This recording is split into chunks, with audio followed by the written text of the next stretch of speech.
7 जुलाई 2025 की देर रात की एक बात है, जब व्यक्ति एक अपने गांव की तरफ जा रहा था तो लोगों ने उसे रोक लिया। वो बदमाश थे और बदमाशों ने पहले उसे बहुत पीटा और पीटने के बाद उस गोली मारकर हत्या करते हैं। गोली मारने के बाद उसको ईख के खेत में फेंक देते हैं। अगले ही दिन यानी कि 8 जुलाई 2025 को जब एक किसान अपने खेत पर जाता है, जाने के बाद देखता क्या है कि उसकी ईख के खेत में एक लाश पड़ी हुई है। उसने पुलिस को सूचना दी कि पुलिस मौके पर पहुंचती है, लाश को कब्जे में लेती है और पोस्टमार्टम के लिए भेज देती है। ये बात जब उस लाश के परिवार वालों को पता लगता है तो उन्हें इतना गुस्सा आता है कि उस लाश को कब्जे में लेकर और बागपत में एक चौक पड़ता है, राष्ट्रवंदना चौक, वहाँ पर ले जाकर लाश रख देते हैं। तो सैकड़ों ग्रामीण मौके पर मौजूद होते हैं, तो फिर जितने भी रास्ते थे सारे रास्ते ब्लॉक हो जाते हैं। कोई ना आ सकता था ना कोई जा सकता था। इस बीच में कई एम्बुलेंस भी थी जो फंस जाती है। जाम लगे हुए लगभग 2.5 से 3 घंटे हो जाते हैं और लोगों को भारी परेशानी हो रही थी।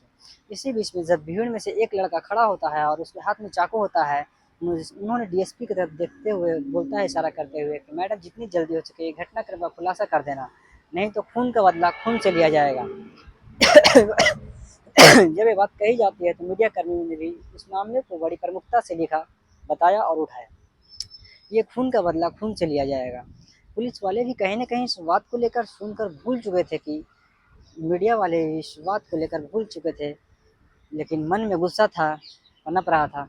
और जैसे ही 60 दिन होते हैं, वो खून का बदला खून से लिया जाता है। ऐसा बताया जा रहा है, ऐसा कहा जा रहा है। दरअसल आज की इस कहानी के माध्यम से जानने समझने की कोशिश करते हैं कि आखिरकार हुआ क्या था। कहानी जो शुरू होती है, वो इश्क से शुरू होती है और उसके बाद एक नेचुरल डेथ हो जाती है। उसके बाद फिर एक कत्ल होता है, फिर दूसरा कत्ल होता है, फिर तीसरा कत्ल होता है और अगर ऐसे ही चलता रहा तो इसमें और भी कत्ल हो सकती है। लेकिन सीधे-सीधे 10 लोग ऐसे हैं जो जो प्रत्यक्ष रूप से बिल्कुल प्रभावित हो चुके हैं और उन 10 से जुड़े हुए जितने लोग हैं, कम से कम 50 से 60 लोग ऐसे हैं जो अप्रत्यक्ष रूप से प्रभावित हो रहे हैं। कई ज़िंदगियाँ बर्बादी की कगार पर पहुँच चुकी है और आगे भविष्य में हो जाएगी। आज की इस कहानी को सुनने के बाद आप लोग भी सोचने पे मजबूर हो जाएंगे। छोटू से बात से शुरू हुई कहानी बात कत्ल तक वहीं पहुंच जाती है। आदाब, नमस्कार, सत श्री अकाल। मैं सुनील, कहानी के तह तक में आपका स्वागत है। आज की जो सच्ची घटना मैं सुनाने जा रहा हूँ, ये सच्ची घटना शुरू होती है उत्तर प्रदेश के जिला बागपत से। हालांकि इसका जो इतिहास है वो जुड़ा हुआ है गाजियाबाद से सटे हुए नोएडा। नोएडा से भी जुड़ा, लेकिन हम शुरुआत करें बागपत से। बात करें 4 सितंबर 2025 की दोपहर लगभग 2 बजे के आसपास वक्त हो रहा था। दिल्ली सहारनपुर हाईवे पर एक गांव लगता है सिरसाना। इसी बीच में एक राहगीर होता है जो रास्ते से जा रहा है, अचानक से रुक जाता है और वहाँ देख रहा है कि बहुत सारे लोग हैं जो हाईवे के इर्द गिर्द खड़े हुए हैं। भगदड़ मची हुई है और भगदड़ के पीछे की कहानी जब उसने 112 नंबर पुलिस को सुनाई तो पुलिस भी दौड़ते हुए चली आती है। वो बताता है कि साहब, यहाँ पर दिल्ली सहारनपुर हाईवे से सिरसाना गांव के पास में ये वो देख रहा है कि एक बाइक है जो बागपत से आगे की चली आ रही है और सिरसाना की तरफ। उसी बीच में जो उसकी रफ्तार है 50 से 60 के आसपास की रही होगी और उसी के पीछे से एक सैंट्रो कार जो आ रही है, उसकी रफ्तार भी लगभग 80 से 90 के आसपास रही होगी। पहले जब टक्कर लगती है तो शुरुआत में ऐसा लग रहा था जैसे कि हादसा है, एक एक्सीडेंट है। लेकिन जैसे ही कार रुकती है, कार रुकने के बाद उस बाइक सवार के पास जाती है और वो गंभीर रूप से घायल हो चुका था। 3 कार में थे और कार से निकल के जो शूटर होते हैं उसके बिल्कुल करीब पहुंच जाते हैं उस बाइक सवार के जो घायल अवस्था में पड़ा हुआ था। पहले गोली उसकी गर्दन में मारी जाती है और 3 और गोलियां उसके सर में मारी जाती है। कुल मिलाकर 4 गोली जब चलती है तो आसपास लोगों में भगदड़ मच जाती है। लोग सोचने पे मजबूर हो जाते हैं कि आखिरकार इस बाइक वाले से इतनी बड़ी गलती क्या हो गई कि आखिरकार एक के बाद एक 4 गोलियां मारी गई, वो भी गर्दन में और सर में। एक किसी बड़ी रंजिश का मामला लगता है। जैसे ही उस राहगीर ने 112 नंबर पे पुलिस को सूचना दी, पुलिस एकदम मौके पर पहुंच जाती है। बस 10 से 15 मिनट का समय लगा होगा। जब पुलिस यहाँ पर आती है और आने के बाद फिर लोगों को चलता करती है, शुरू कराया जाता है रास्ता को, कराया जाता है और पुलिस ने उस लड़के को देखना शुरू किया कि आखिरकार कौन है, कहाँ से है, क्या है। तो उसे देखकर ऐसा लग रहा था कि जैसे कि वो वकील हो, क्योंकि इसकी जो वेशभूषा बताई जा रही है वो वकीलों जैसे थी। वाइट रंग की शर्ट पहनी हुई थी, ब्लैक रंग की पैंट पहनी हुई थी, उसके बाइक पूरी तरह से क्षतिग्रस्त हो चुकी थी। और उसके बाद फिर पुलिस ने वायरलेस वायरलेस करना शुरू कर दिया। कहा कि सेंट्रो कार में सवार 3 बदमाश शूटर हैं, इनके पास हथियार हैं, जहाँ भी कहीं दिखाई दे इनको रोक लिया जाए। पुलिस ने एक ऐलान तो ये किया, साथ ही उस व्यक्ति को जो वहाँ पड़ा हुआ था उसको उठाकर सीधा जिला अस्पताल पहुँचाते हैं। डॉक्टर उसकी नब्ज़ टटोलने की कोशिश करते हैं तो वो मर चुका था। यानी गोली जो मारी गई थी उसको मारने के लिए ही मारी गई थी, वो मर चुका था और उसके जेबों की तलाश लेनी शुरू की गई। तलाशी जब ली जाती है तो पता चलता है कि शहर कोतवाली का एक गाँव लगता है वारून, वहाँ का लगने वाला है। नाम इसका अंकुर होता है, जो कि 3rd ईयर का स्टूडेंट होता है, लॉ कर रहा था। अब इसको क्यों मारा, क्यों नहीं मारा, बहुत सारे सवाल थे। इन सवालों का पुलिस जवाब तलाशना चाह रही थी। घर वालों से संपर्क साधने की कोशिश किया जाता है। जैसे ही घर वालों को पता चलता है, सैकड़ों की संख्या में घर वाले जिला अस्पताल पहुंच जाते हैं और पुलिस ने चारों तरफ नाकाबंदी करना शुरू कर दिया था। वो सेंट्रो कार जो थी आखिरकार वो अमेहड़ा अहेड़ा एक गाँव लगता है, उसी के जंगल में खड़ी हुई लवारिस स्थिति में मिलती है। लेकिन उसके अंदर कौन था, क्या था, उसकी तलाशी नहीं हो पाती है। पुलिस ने देखने की कोशिश, कहाँ से आया, क्या हुआ। साथ ही मीडिया ने भी खंगालना शुरू किया कि हत्या क्यों की गई, इसके पीछे की वजह क्या हो सकती है। तो ये जो कहानी दरअसल हमने भी इसमें ढूंढने की कोशिश की, जो हमने तलाशने की कोशिश की, तलाश करने के बाद पता चला कि उत्तर प्रदेश गाजियाबाद से एक जगह लगती है शाहिदाबाद। शाहिदाबाद में एक स्कूल है, कॉलेज है, जिसका नाम है इंद्रप्रस्थ कॉलेज। इंद्रप्रस्थ कॉलेज में साल 2017 की ये बात है। एक लड़का जो कि बिहार का दरभंगा का रहने वाला होता है, नाम उसका मंजीत मिश्रा होता है। मंजीत मिश्रा की दोस्ती हो जाती है नोएडा की रहने वाली मेघा राठौर से। दोस्ती कुछ गहरी हो जाती है, दोनों साथ साथ पढ़ते हैं, एक दूसरे से सुख दुख का हिस्सा बन रहे थे, एक दूसरे की पढ़ाई में मदद कर रहे थे, एक दूसरे से नोट्स शेयर कर रहे थे। वहीं दोस्ती कब प्यार में बदल जाता है पता ही नहीं चलता। इसके बाद फिर जब दोनों फैसला लेते हैं शादी कर लेने का, साथ ही कर लेते हैं, दोनों साथ जिएंगे, साथ मरेंगे, इस तरह की बात थी। लेकिन दोनों की जातियां अलग थी, एक पंडित था तो दूसरा ठाकुर था। अब घर वाले कहीं ऐसा ना हो इस रिश्ते को लेकर ना मंजूर कर दें, तो लड़की अपने परिवार के पास जाती है और जा कर के कहती है, बिहार के दरभंगा के रहने वाला एक लड़का है, नाम उसका मंजीत मिश्रा है, मुझे उससे प्यार हो गया है, मैं उससे शादी करना चाहती हूँ। मंजीत मिश्रा ने अपने परिवार वालों से ये बात की और उसने कहा कि एक लड़की ठाकुर है, मुझे उससे मोहब्बत हो गई और मैं उससे शादी करना चाहता हूँ। परिवार को हाँ करने में 7 साल का समय लग गया। यानी कि साल 2017 में इनकी दोस्ती प्यार शुरू होती है। 18, 19, 20, 21, 22, 23, 24 लगातार साल बीत रहे थे। आखिरकार सब 2024 आता है तो घर वाले हरी झंडी दे देते हैं, तो ठीक है तुम लोग शादी कर सकते हो। घर वाले शादी की मंजूरी देते हैं। 7 साल के बाद 28 जनवरी 2024 को इन दोनों की धूमधाम से शादी हो जाती है। परिवार के लोग शामिल होते हैं, रिश्तेदार शामिल होते हैं और जब शादी हो जाती है, सब कुछ ठीक चल रहा होता है। तभी शादी का सिर्फ 15 दिन ही गुजरा था कि 15 दिन के बाद कि जो मंजीत मिश्रा हैं उसके पिता की एक्सीडेंट हो गई है रोड पे और वो मर जाते हैं। बस उनके पिता का मरना मंजीत मिश्रा की है घर में ऐसा कलेश हो जाता है कि मंजीत के घर वाले, परिवार वाले अब उस लड़की को दोषी मानने लगते हैं कि जब से इस लड़की के कदम हमारे घर में पड़े हैं, तब से हमारे घर की ज़िंदगी की पूरी तरह बर्बाद हो चुकी है। ये आते ही अपने ससुर को खा चुकी है। बस इतना था कि रोज़-रोज़ के कहे होने से शुरू हो जाते हैं। मंजीत मिश्रा ने कभी अपनी पत्नी का सपोर्ट नहीं किया। काश वो सपोर्ट करते कि नहीं, एक नेचुरल था, रोड पर किसकी गलती रही होगी, कौन गलती किया जिस एक्सीडेंट हुआ, उसने ऐसी कोई बातचीत नहीं की। यही कारण था कि इन पति और पत्नी के बीच में शादी के महज 15 दिन के बाद ही विवाद होना शुरू हो जाता है। ये जो लड़का है, इनको बैंक में नौकरी लग जाती है। ये जो बैंक का नाम है आर्यव्रत बैंक, एक डेटा मैनेजर के तौर पे काम कर रहा था। मंजीत मिश्रा और वहीं वसुंधरा गाजियाबाद में रहना शुरू करते हैं अपने पति पत्नी के साथ। सब कुछ ठीक ठाक चल रहा था, लेकिन जैसे इसके पिता खत्म हो जाते हैं, मारे जाते हैं, तब ये पति पत्नी आपस में विवाद होने लगता है। वक्त आगे बढ़ता है, जैसे ही वक्त आगे बढ़ रहा है, रोज़ बुरा भला कहते थे। इससे लगता है कि इसे मायके छोड़ दूंगा तो कुछ दिनों के लिए मामला शांत हो जाएगा। लेकिन उसके मायके छोड़ने की सिर्फ एक ही वजह थी कि वो सिर्फ उससे पीछा ही छुड़ाना चाहता था, क्योंकि अब वो इस कलेश से दूर होना चाहता और इस अशुभ लड़के को अपने घर पे नहीं रखना चाहता था, क्योंकि इसके यहाँ से मृत्यु हो चुकी थी उसके पिता की।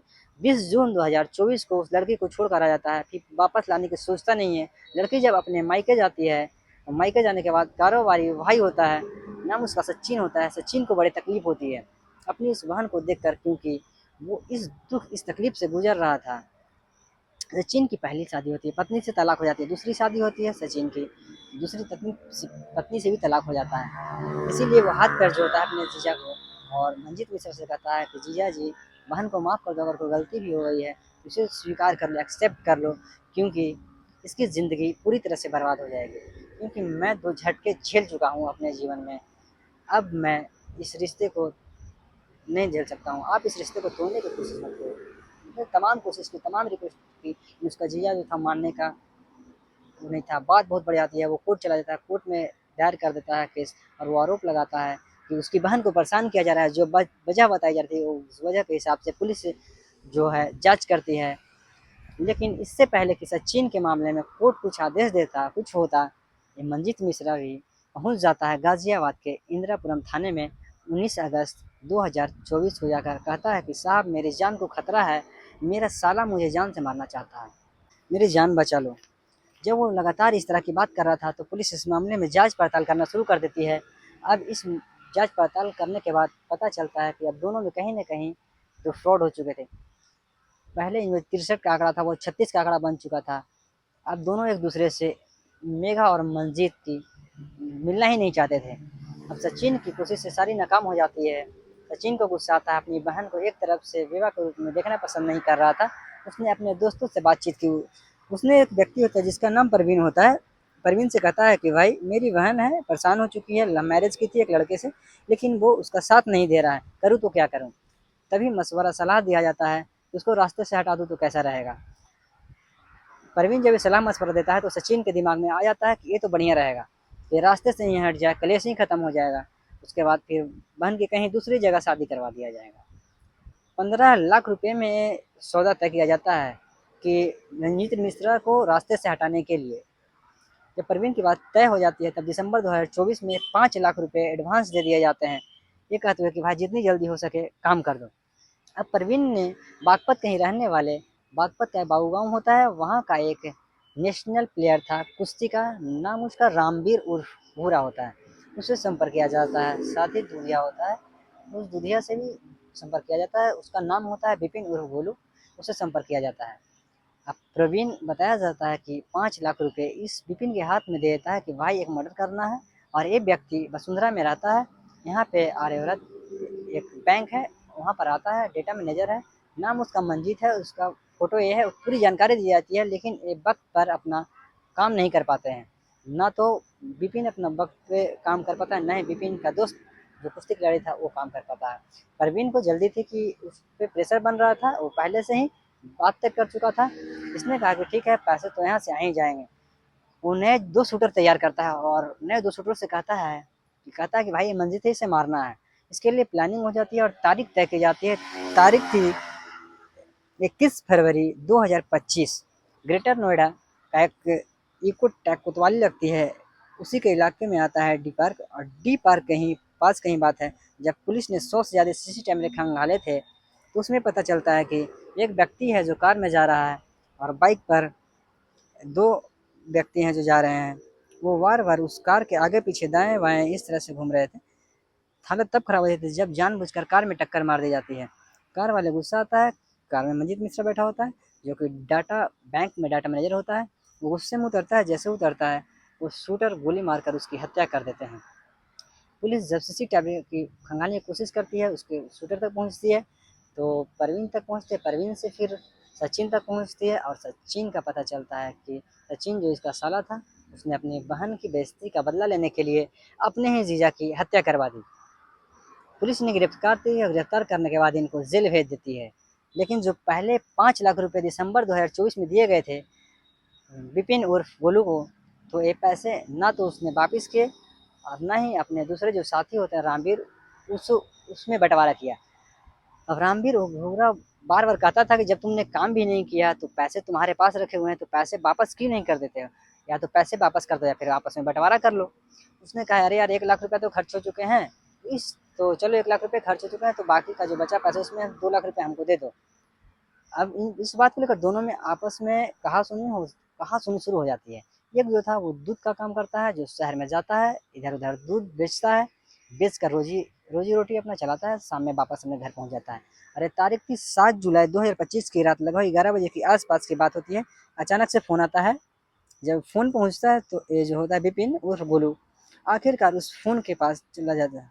और ये इलाका था गाँव हमीदाबाद, जो कि बागपत सिटी क्षेत्र में गाँव लगता है। वहाँ कुबेर के पास इसके बाद बातचीत होती है।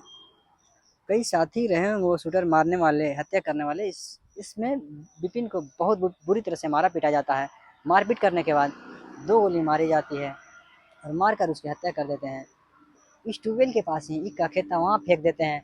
और एक खेत था राजेंद्र का। अगले ही दिन सुबह यानी कि 8 जुलाई 2025 को राजेंद्र का छोटा भाई, जिसका नाम देवेंद्र होता है, वो खेत पर काम करने के लिए गया। और जैसे ही ट्यूबवेल के पास उसने देखा तो वहाँ ब्लड मिलता है। उसने पीछा करना शुरू किया तो पीछे ब्लड के पीछे पहुँचते पहुँचते वो लाश तक पहुँच जाता है। आखिरकार वो पुलिस को सूचना देता है कि सर हमारे खेत में एक लाश पड़ी हुई है, आप आ जाइए। पुलिस जैसे ही लाश की सूचना पे पहुँचती है तो यहाँ आने के बाद फिर घर वाले, परिवार वाले इस लाश को कब्जे में लेके राष्ट्रबंधना चौक होता है, वहाँ रखकर जाम लगा देते हैं। और इसी बीच में डीएसपी साहब के सामने एक ऐलान किया जाता है कि हम इस खून का बदला खून से लेंगे। 2 महीने यानी कि करीब 60 दिन बीत जाने के बाद तारीख आती है 4 सितंबर 2025 की दोपहर लगभग 2 बजे के आसपास। अंकुर अंकुर जो होता है वो इसका भाई था, रामवीर उर्फ भूरा का। हालाँकि पुलिस रामवीर भूरा को तो गिरफ्तार करके जेल भेज दिया था, लेकिन विपिन की हत्या में। लेकिन जब ऐलान कर दिया गया कि खून का बदला खून से लेना है, तो इस विपिन की हत्या से गुस्साए उसके घर वालों ने, परिवार वालों ने, ऐसा पुलिस कह रही है। हालाँकि ये पुलिस ने क्लियर नहीं किया है, ऐसा माना जा रहा है कि ये अंकुर की हत्या हुई है। जो हाईवे पर उसे 4 गोली मारी गई है, उस गोली मारने में कहीं न कहीं वो पुराना जो केस था, जिसमें सुपारी के पैसे का लेन-देन का मसला था, उसी में हत्या हुई है। हालाँकि पुलिस ने अभी इस बात का डिस्क्लोज़ नहीं किया है। लेकिन हमने जब ये ढूँढने की कोशिश की, तलाश करने की कोशिश की, तो पहले जो मंजीत था, मंजीत के पिता की जिस समय मौत होती है रोड एक्सीडेंट में, उसके बाद फिर मंजीत को मरवाया जाता है। मंजीत के बाद फिर ये विपिन मारा जाता है और विपिन के बाद फिर अंकुर मारा जाता है। इस तरह से 3 कत्ल होते हैं और 1 नेचुरल डेथ होते हैं। 4 लोग तो इसमें सीधे-सीधे मारे जाते हैं। 2 शूटर पहले और 1 बाद में, और 1 मंजीत के पिता सचिन और परवीन। इस तरह से कुल मिलाकर संख्या बढ़ जाती है। ये लगभग 10 के आसपास। जो अंकुर को मारने में भी 3 लोग आए थे। जो 10 लोग जो सीधे-सीधे प्रत्यक्ष रूप से प्रभावित हुए हैं, और बाकी इनसे जुड़े हुए जितने लोग हैं, परिवार, माँ-बाप, भाई-बहन, दोस्त, रिश्तेदार, कितनों लोगों को अप्रत्यक्ष रूप से प्रभावित हुए हैं। सहज ये अंदाज़ा लगाया जा सकता है कि काश कि मंजीत मिश्रा के परिवार ने उस लड़की को अशुभ न कहा होता, असना न कहा होता, तो शायद ऐसी कहानियाँ लिखी नहीं जाती। दोस्तों, इस पूरी घटना को क्रम सुनाने का उद्देश्य है किसी को परेशान करना नहीं, किसी का दिल दुखाना नहीं, बल्कि आपको जागरूक करना है, आपको सचेत करना है, आपको बताना है कि गुस्से में उठाए गए कदम हमेशा नुकसानदायक होते हैं। इसीलिए कोई भी कदम उठाने से पहले सोचना चाहिए, विचारना चाहिए। काश सचिन ने भी अपने जीजा की हत्या न कराई होती, तो ये कहानी भी इतनी आगे ना बढ़ती। Thank you.